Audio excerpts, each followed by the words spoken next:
আলহামদুলিল্লাহি রাব্বিল আলামিন ওয়াল আকিবাতু লিল মুত্তাকিন ওয়াসসালাতু ওয়াসসালামু আলা নাবিয়্যিনা মুহাম্মদ সাল্লাল্লাহু আলাইহি ওয়াসাল্লাম ওয়া আলা আলিহি ওয়া আসহাবিহি আজমাইন। সুপ্রিয় দর্শক শ্রোতা, আসসালামু আলাইকুম ওয়া রাহমাতুল্লাহি ওয়া বারাকাতুহু। সময় সংবাদের নিয়মিত অনুষ্ঠান তাসাউফ থেকে আপনাদের সকলকে জানাচ্ছি আন্তরিক শুভেচ্ছা ও মোবারকবাদ। সুপ্রিয় শ্রোতা, আজ আমরা আলোচনা করব গুনাহ থেকে বাঁচার উপায় সম্পর্কে। আমরা সকলেই জানি যে ইবলিস একসময় আল্লাহ তাআলার খুব কাছের ছিলেন এবং আল্লাহর খুব প্রিয় পাত্র ছিলেন, কারণ সে আল্লাহর ইবাদত করত, আল্লাহর দাসত্ব করত। একনিষ্ঠভাবে আল্লাহর ইবাদত করার কারণে সে আল্লাহর খুব প্রিয় পাত্র হয়েছিল। কিন্তু যখন আল্লাহ তাআলা আদমকে সৃষ্টি করলেন এবং আদমকে সিজদা করতে বললেন, তখন সে অহংকার করে বসে এবং সে আল্লাহর এই নির্দেশ অমান্য করে, যার কারণে আল্লাহ রাব্বুল আলামিন তাকে জান্নাত থেকে বিতাড়িত করেন এবং তাকে মরদুদ অভিশপ্ত হিসাবে অভিহিত করেন। সেদিন থেকে ইবলিস মানুষের শত্রু এবং সে তার মনের মধ্যে পোষণ করত কিভাবে মানুষকে পদস্খলন করা যায় এবং সে মানুষকে সত্য পথ থেকে বিচ্যুত করতে পারলেই যেন সে সফল, এমন একটি অবস্থা তার মধ্যে বিরাজিত হলো। আর সেভাবেই আল্লাহ রাব্বুল আলামিন তাকে অভিশপ্ত করে যখন জান্নাত থেকে বিতাড়িত করলেন, সে আল্লাহর কাছ থেকে কিছু বিষয় চেয়ে নিল এবং বলল, আল্লাহ তাআলা তুমি আমাকে দীর্ঘায়ু দান করো, কিয়ামত পর্যন্ত আমি যেন বেঁচে থাকি এবং আমার হায়াতকে যেমন বাড়িয়ে দিবে তেমনি আমাকে মানুষের শিরা উপসারে গমনের সুযোগ দিবে, আমাকে বিভিন্ন আকৃতি ধারণ করার সুযোগ দিবে। আল্লাহ যখন তাকে এগুলো দিলেন, তখন সে আল্লাহকে সাফ জানিয়ে দিলেন, যেহেতু আপনি আমাকে পথভ্রষ্ট করেছেন, সে কারণে অবশ্যই আমি তাদের জন্য আপনার সোজা পথে বসে থাকব। তারপর অবশ্যই আমি তাদের সামনে থেকে, তাদের পিছন থেকে, তাদের ডান দিক থেকে, তাদের বাম দিক থেকে উপস্থিত হব, আর আপনি তাদের অধিকাংশকে কৃতজ্ঞ পাবেন না। সূরা আরাফ আয়াত 16 ও 17। সুপ্রিয় শ্রোতা, এমনিভাবেই শয়তান মানুষকে পদস্খলন করতে থাকে এবং সত্যপথ থেকে বিচ্যুত করতে থাকে। কিন্তু মানুষ যখন পাপে একেবারে ডুবে যায় এবং যখন সে আল্লাহর সীমা লঙ্ঘন করে ফেলে, তখনও কিন্তু আল্লাহ রাব্বুল আলামিন তাকে এমন একটা সুযোগ দিয়েছেন যে মানুষ পাপের মধ্যে নিমজ্জিত থাকলো, যদি সে তওবা করে তাহলে আল্লাহ রাব্বুল আলামিন তার তওবা কবুল করেন এবং তাকে একেবারেই পাপ থেকে তিনি মুক্ত করে দেন। যেমনটি রাসূল আকরাম সাল্লাল্লাহু আলাইহি ওয়াসাল্লাম ইরশাদ করেছেন, আত-তাইবু মিনাজ যামবি কামান লা যামবা লাহু। পাপ থেকে তওবাকারী এমনভাবে নিষ্কৃতি লাভ করে যেন সে পাপই করেনি। ইবনে মাজাহ। সুপ্রিয় শ্রোতা, পবিত্র কোরআন কারিমে আল্লাহ রাব্বুল আলামিন ইরশাদ করেছেন, ইয়া আইয়ুহাল্লাযীনা আমানু তুবু ইলাল্লাহি তাওবাতান নাসুহা আসা রব্বুকুম আন ইউকাফির আনকুম সাইয়্যাতিকুম ওয়া ইউদখিলাকুম জান্নাতিন তাজরি মিন তাহতিহাল আনহার। আল্লাহ বলেন, হে ঈমানদারগণ, তোমরা খাঁটি মনে আল্লাহর কাছে তওবা করো। আশা করা যায় আল্লাহ রাব্বুল আলামিন তোমাদের পাপসমূহ মোচন করে দিবেন এবং তোমাদেরকে এমন জান্নাতে প্রবেশ করাবেন যার তলদেশে নহরসমূহ প্রবাহিত। সুপ্রিয় শ্রোতা, গুনাহ থেকে বাঁচার জন্য যে সকল উপায়গুলো অবলম্বন করা যায়, আসুন আমরা এই বিষয়গুলো সম্পর্কে একটু অবহিত হই। 1 নম্বর, অধিক পরিমাণে ইস্তেগফার করলে। 2 নম্বর, নিয়মিত সালাত আদায় করলে। 3 নম্বর, বেশি বেশি নেক আমল করলে।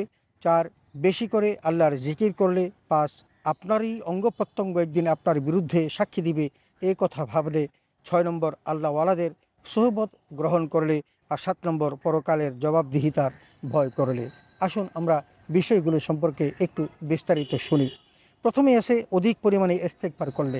মহান রব্বুল আলামিনের কাছে কেউ যদি অপরাধ করে ক্ষমা চায় এবং ইস্তেগফার করে, তাহলে আল্লাহ রব্বুল আলামিন তার জীবনের সকল গুনাহ মাফ করে দেন। এটা আল্লাহ তাআলা পবিত্র কোরআন কারিমে আমাদেরকে স্পষ্ট জানিয়েছেন এবং আল্লাহ তাআলা বলেন, ফাকুল তুস্তাগফিরু রাব্বাকুম ইন্নাহু কানা গফফারা।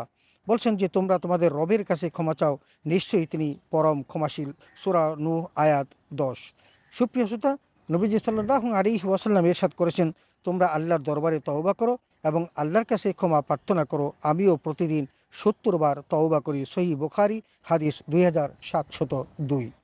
2 নম্বর, নিয়মিত সালাত আদায় করলে। সুপ্রিয় শ্রোতা, আমরা যদি নিয়মিত 5 ওয়াক্ত নামাজ পড়ি এবং আমরা যদি শুক্রবার জুমা নামাজ পড়ি, রাসূল আকরাম সাল্লাল্লাহু আলাইহি ওয়াসাল্লামের ভাষায় এই আমলগুলো নিয়মিত করলে আল্লাহ রাব্বুল আলামিন গুনাহ মাফ করে দিবেন। যেমনটি রাসূল আকরাম সাল্লাল্লাহু আলাইহি ওয়াসাল্লাম ইরশাদ করেছেন, আস-সালাতুল খামস ওয়াল জুমআতু ইলাল জুমআ কাফফারাতুন লিমা বাইনাহুন্না ওয়া লাম তুগাসসুল কাবাইর। অর্থাৎ 5 ওয়াক্ত নামাজ এবং জুমা থেকে আরেক জুমা পর্যন্ত এর মধ্যবর্তী সময়ে যেসব পাপ সংগঠিত হয়, এই নামাজ সেসব পাপের মোচনকারী হয় যদি সে কবিরা গুনাহ না করে। সহিহ মুসলিম হাদিস 572।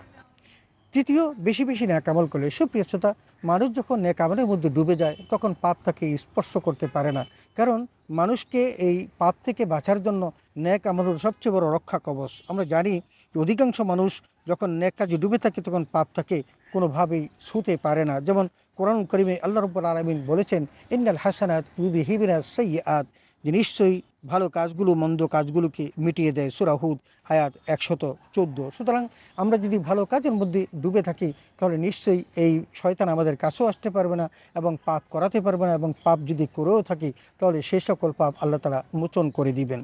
4 নম্বর, বেশি বেশি করে আল্লাহর জিকির করলে। আল্লাহর জিকির করা অত্যন্ত পুণ্যময় কাজ। সকাল ও সন্ধ্যা জিকির করার জন্য কোরআন কারীমে আল্লাহ রাব্বুল আলামিন নিজেই আমাদেরকে বলেছেন, এবং জিকির শয়তান থেকে আত্মরক্ষার শক্তিশালী দুর্গ।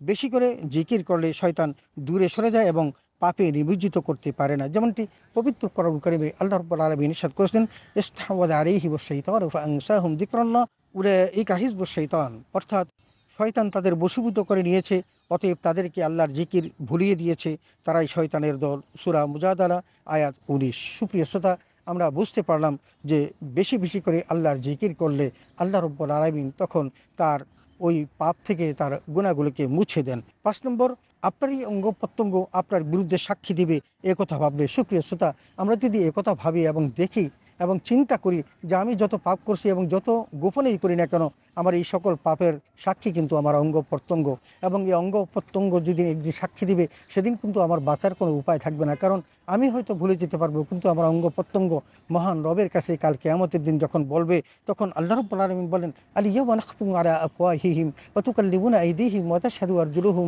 বিমা কানু ইয়াকসিবুন, অর্থাৎ আজ আমি তাদের মুখ সিলমোহর লাগিয়ে দেব, তাদের হাত আমার সঙ্গে কথা বলবে, আর তারা যা করত সে সম্পর্কে তাদের পাগুলো সাক্ষ্য দিবে। সূরা ইয়াসিন আয়াত 65। সুপ্রিয় শ্রোতা, 6 নম্বর, আল্লাহ ওয়ালাদের সোহবত গ্রহণ করা।